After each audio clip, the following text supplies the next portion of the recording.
Hi everyone, welcome back to another episode from Wake&Tech. Today I'm going to be guiding you through how to enhance photo in Picsart. To enhance your photo in Picsart, first of all, launch the Picsart app open on your mobile device and tap a plus button at the bottom. Select open a project or open up a photo you want to enhance from your device's camera roll. I'm just going to add a photo from my device's camera roll, and once you have the image ready on the canvas, go ahead and tap on Tools at the bottom. Inside Tools, tap on Enhance.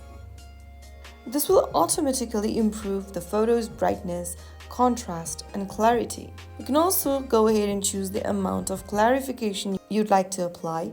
You can also go ahead and enhance further by dragging the little amount white dot. And once you find your photo to be enhanced, go ahead and tap on Apply. Now you can download the photo by tapping the download icon at the top. Now you can download the photo on your device by tapping the download icon at the top. Your photo is now enhanced and ready to shine. Whether it is for social media or just for your personal gallery, Picsart makes photo enhancement super easy. If you found the video helpful, don't forget to like, share, and subscribe the channel for more Picsart tutorials. I'll see you in the next episode. Thanks for watching.